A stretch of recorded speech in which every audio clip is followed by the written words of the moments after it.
की प्रगति पर ताऊ रामपाल जाट और दादा बिरजू सिंह जाट की चर्चा सूरज ढलने की ओर था। गांव की चौपाल पर पीपल के पेड़ के नीचे पुरानी खाट बिछी हुई थी।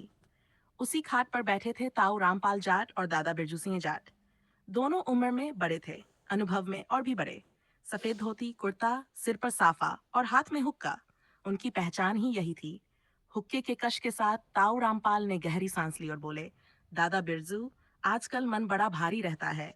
हमारा गांव वैसा नहीं रहा जैसा पहले था। दादा बिरजू सिंह ने आंखें मिचमिचाईं, सामने खेतों की ओर देखा और बोले, सही कह रहा है रामपाल, जमीन वही है, लोग वही हैं, पर सोच पीछे रह गई है। पुराने दिनों की याद दोनों को अपने बचपन के दिन याद आने लगे। वह समय जब पूरा गांव एक परिवार जैसा था। कोई भूखा नहीं सोता था, कोई अकेला नहीं होता था। खेती में सब एक दूसरे की मदद करते थे। कुएं से पानी भरना, फसल काटना, शादी ब्याह, सब मिलजुल कर होता था। ताऊ रामपाल बोले, याद है दादा, जब पहली बार गांव में बिजली आई थी, पूरा गांव खुश हो गया था। दादा हंसते हुए बोले, हाँ, और आज बिजली है, लेकिन दिलों में अंधेरा बढ़ गया है। आज की समस्याएं चर्चा धीरे धीरे आज की समस्याओं पर आ गई। वन, शिक्षा की कमी। ताऊ रामपाल बोले, आज भी हमारे गांव में लड़कियों की पढ़ाई पूरी नहीं हो पाती। 10वीं के बाद स्कूल दूर है, इसलिए घर बैठा देते हैं। दादा बिरजू सिंह ने गंभीर स्वर में कहा, जब तक शिक्षा नहीं बढ़ेगी, गांव आगे नहीं बढ़ेगा। पढ़ा लिखा बच्चा ही सही और गलत में फर्क समझ सकता है। टू, नशे की बढ़ती आदत। दादा ने हुक्का अलग रखते हुए कहा, आजकल के छोरे बीड़ी, शराब, नशे में पड़ गए हैं, मेहनत से भाग रहे हैं। ताऊ रामपाल बोले, पहले हुक्का सम्मान की चीज था, अब नशा बर्बादी बन गया है। खेती में पिछड़ापन, खेती अब भी पुराने तरीकों से हो रही थी। पानी की कमी, सही बीजों का अभाव, बाजार की जानकारी न होना, ये सब बड़ी समस्या थी। हमारे किसान मेहनती हैं, ताऊ बोले, पर उन्हें सही दिशा चाहिए। समाधान पर विचार। दादा बिरजू सिंह ने लाठी संभाली और बोले, अगर हम बुजुर्ग ही चुप बैठे रहे तो बदलाव कैसे आएगा? वन, शिक्षा को बढ़ावा। ताऊ रामपाल ने सुझाव दिया, हमें गांव में एक शिक्षा समिति बनानी चाहिए, जो बच्चों को पढ़ाई के लिए प्रेरित करे। लड़कियों के लिए अलग ध्यान देना होगा। दादा ने हामी भरी, और जो बच्चे बाहर पढ़ रहे हैं, उन्हें गांव से जोड़ना होगा। वे नई सोच लाएंगे। डी, युवाओं को सही रास्ता। युवाओं के लिए खेल मैदान बने। ताऊ बोले, कुश्ती, कबड्डी, दौड़, इससे शरीर भी मजबूत होगा और नशा भी छूटेगा। दादा ने कहा, साथ ही उन्हें गांव में रोजगार दिखाना होगा, नहीं तो वे शहर भागते रहेंगे। खेती में बदलाव। दोनों ने तय किया कि गांव में कृषि विशेषज्ञों को बुलाया जाएगा। नई तकनीक, ड्रिप सिंचाई, जैविक खेती, फसल बीमा, इन सब की जानकारी किसानों तक पहुंचाई जाएगी। महिलाओं की भूमिका। दादा बिरजू सिंह बोले, गांव की तरक्की में औरतों की भूमिका सबसे बड़ी है। ताऊ ने सहमति जताई, अगर महिलाएं आत्मनिर्भर हो तो पूरा परिवार मजबूत होता है। उन्होंने स्वयं सहायता समूह, सिलाई केंद्र और डेयरी कार्य की योजना बनाई। स्वच्छता और स्वास्थ्य। गांव में गंदगी, खुले में शौच और बीमारियां भी बड़ी समस्या थीं। स्वच्छ गांव, स्वस्थ गांव। ताऊ रामपाल ने कहा, हमें हर घर में शौचालय और साफ पानी की व्यवस्था करनी होगी। दादा बोले, साथ ही समय समय पर स्वास्थ्य शिविर भी लगवाने होंगे। हैश ग्राम सभा का आयोजन। दोनों बुजुर्गों ने तय किया कि अगले रविवार को पूरी ग्राम सभा बुलाई जाएगी। उस दिन चौपाल पर किसान, युवा, महिलाएं, शिक्षक सब इकट्ठा होंगे। दादा बिरजू सिंह ने कहा, बदलाव ऊपर से नहीं, गांव के अंदर से आएगा। गांव में नई शुरुआत। ग्राम सभा के दिन चौपाल भरी हुई थी। ताऊ रामपाल और दादा बिरजू सिंह ने खुलकर बात रखी। लोगों को पहली बार लगा कि कोई उनकी सुन रहा है। युवाओं ने वादा किया कि वे नशे से दूर रहेंगे। महिलाओं ने समूह बनाने की हामी भरी। किसानों ने नई खेती सीखने की इच्छा जताई। कुछ साल बाद, कुछ वर्षों में गांव की तस्वीर बदल गई।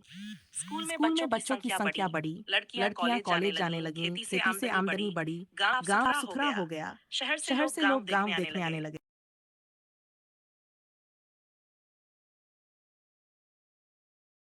गांव और शहर, दो अलग दुनिया।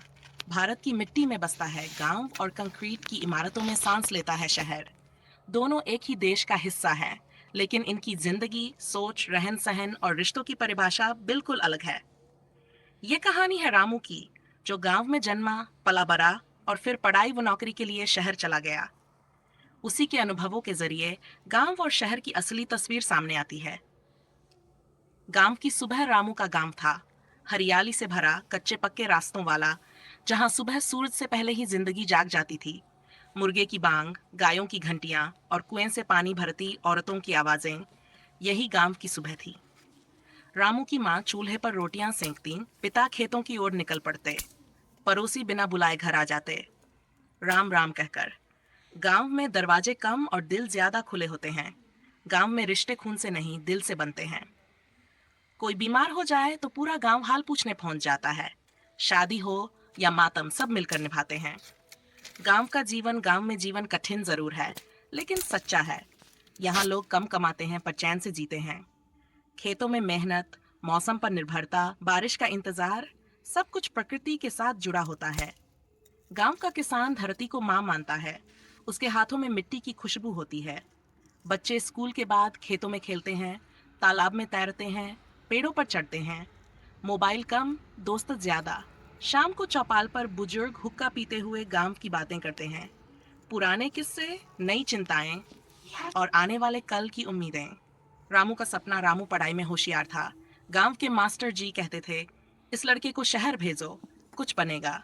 माँ का दिल भारी था, लेकिन पिता ने हिम्मत दी। एक दिन रामू बस में बैठकर शहर की ओर निकल पड़ा, एक नए सपने के साथ। शहर की पहली झलक, शहर रामू के लिए बिल्कुल नई दुनिया था। ऊंची ऊंची इमारतें, भागती गाड़ियां, भीड़, शोर, सब कुछ तेज। यहाँ सुबह अलार्म से होती है, सूरज से नहीं। लोग पड़ोसियों को नहीं जानते, बस समय को जानते हैं। रामू को पहली बार एहसास हुआ कि शहर में हर कोई अपने काम में इतना व्यस्त है कि किसी के पास किसी के लिए वक्त नहीं। शहर का जीवन, शहर में सुविधाएं हैं, बिजली, 24 घंटे, अस्पताल, स्कूल, मॉल, इंटरनेट। लेकिन इन सब के साथ है तनाव, अकेलापन और भागदौड़। यहाँ दोस्ती मतलब काम की पहचान और रिश्ते मतलब जरूरत। पड़ोसी एक ही मंजिल पर रहते हैं, लेकिन एक दूसरे का नाम तक नहीं जानते। शहर में पैसा जरूरी है, बिना पैसे के कुछ नहीं। यहाँ इंसान नहीं, उसकी हैसियत देखी जाती है। रामू का संघर्ष, रामू ने पढ़ाई के साथ नौकरी शुरू की, किराए का कमरा, महंगा खाना और अकेली रातें। जब बीमार पड़ा तो कोई हाल पूछने वाला नहीं था। तब उसे गांव की मां की याद आई, जो बिना कहे माथा छूकर बुखार पहचान लेती थी। शहर ने रामू को सिखाया स्वावलंबन, समय की कीमत और प्रतिस्पर्धा, लेकिन उसने उससे छीन लिया सुकून और अपनापन। गांव की याद त्योहार आए, दिवाली, होली। शहर में रोशनी थी लेकिन दिल में अंधेरा। गांव में मिट्टी की दिए, डोल, हंसी और रंग थे। रामू छुट्टी लेकर गांव लौटा। गांव वैसा ही था, धीमा, सादा, सच्चा। माँ ने गले लगाया, पिता की आंखों में गर्व था। पड़ोसी पूछने आए, बेटा शहर कैसा है? तुलना, गांव बनाम शहर, रामू ने खुद से पूछा। गांव में रिश्ते मजबूत हैं, शहर में नेटवर्क। गांव में प्रकृति पास है, शहर में प्रदूषण। गांव में समय धीरे चलता है, शहर में तेज। गांव में सुकून है, शहर में सुविधा। गांव में कम साधन, ज्यादा अपनापन। शहर में ज्यादा सन, कम अपना। नया सोच रामू समझ गया कि गांव और शहर में कोई अच्छा बुरा नहीं है। दोनों की अपनी जरूरतें और सीमाएं हैं। शहर ने उसे उड़ना सिखाया, गांव ने उसे जमीन से जोड़े रखा। उसने तय किया, वह शहर में रहकर गांव के लिए काम करेगा। गांव में स्कूल, खेती में नई तकनीक और युवाओं के लिए रोजगार। कहानी का संदेश, गांव और शहर दो अलग अलग दुनिया है, लेकिन एक दूसरे के बिना अधूरी। अगर गांव शहर से सीखे और शहर गांव से, तो देश आगे बढ़े। जहां गांव की सादगी और शहर की सुविधा मिले, वहीं सच्चा विकास है। समाप्ति, रामू अब भी शहर में काम करता है, लेकिन उसका दिल गांव में बसता है। वह जानता है, शहर जिंदगी सिखाता है, गांव जीना। यह रही रॉयल एनफील्ड सफर की कहानी, लगभग 3 शब्दों में, भावनात्मक और रोमांचक अंदाज में। रॉयल एनफील्ड, एक सफर, एक जुनून। सुबह की हल्की ठंडक में जब सूरज पहाड़ों के पीछे से झांक रहा था, तब आंगन में खड़ी मेरी रॉयल एनफील्ड चुपचाप मेरा इंतजार कर रही थी। उसकी भारी भरकम काया, चमकता हुआ टैंक और दमदार आवाज, सब कुछ जैसे कह रहा हो, चलो सफर पर निकलते हैं। रॉयल एनफील्ड सिर्फ एक मोटरसाइकिल नहीं है, ये एक एहसास है, एक जुनून है जो हर राइडर के दिल में धड़कता है। मैंने हेलमेट पहना, चाबी घुमाई और इंजन की गहरी धक धक के साथ सफर की शुरुआत हुई। यह आवाज किसी संगीत से कम नहीं थी। जैसे ही बाइक सड़क पर आगे बढ़ी, मन में एक अजीब सी आजादी का एहसास हुआ। शहर की सीमाएं पीछे छूटने लगीं और खुली सड़क सामने फैल गई। शहर से बाहर की राह, शहर की भाग दौड़, हॉर्न की आवाजें और भीड़ भाड़ धीरे धीरे पीछे छूट गई। सड़क अब शांत थी, दोनों ओर खेत फैले हुए थे। हवा में मिट्टी की खुशबू घुली हुई थी। रॉयल एनफील्ड की स्थिर चाल और उसका संतुलन इस रास्ते पर एक अलग ही भरोसा देता है। हर गियर शिफ्ट के साथ ऐसा लगता था जैसे बाइक और मैं एक दूसरे को समझने लगे हों। रास्ते में छोटे छोटे गांव आए।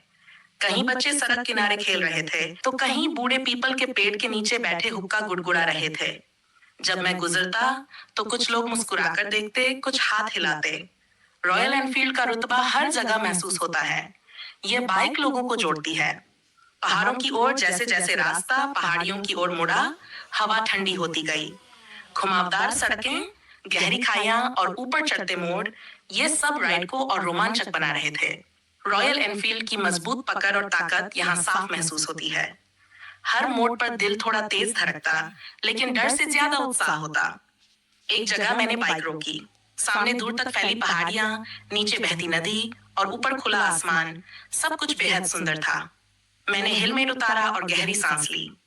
उस पल एहसास हुआ कि सफर सिर्फ मंजिल तक पहुंचना नहीं होता, बल्कि रास्ते में मिलने वाले पल ही असली खजाना होते हैं। बारिश और परीक्षा अचानक मौसम बदला। काले बादल घिर आए और हल्की बारिश शुरू हो गई। सड़क फिसलन भरी हो गई थी। ये रॉयल एनफील्ड और मेरी परीक्षा का समय था। मैंने रफ्तार धीमी रखी, संतुलन बनाए रखा और हर मोड़ को ध्यान से पार किया। बारिश की बूंदें हेलमेट पर गिर रही थीं, लेकिन दिल में डर नहीं था, बस एक अटूट भरोसा था। बारिश में रॉयल एनफील्ड की सवारी का अपना ही मजा है। इंजन की आवाज, टायरों की सड़क से बातचीत और ठंडी हवा, सब मिलकर एक यादगार अनुभव बना रहे थे। कुछ देर बाद बारिश थम गई और बादलों के बीच से सूरज झांकने लगा।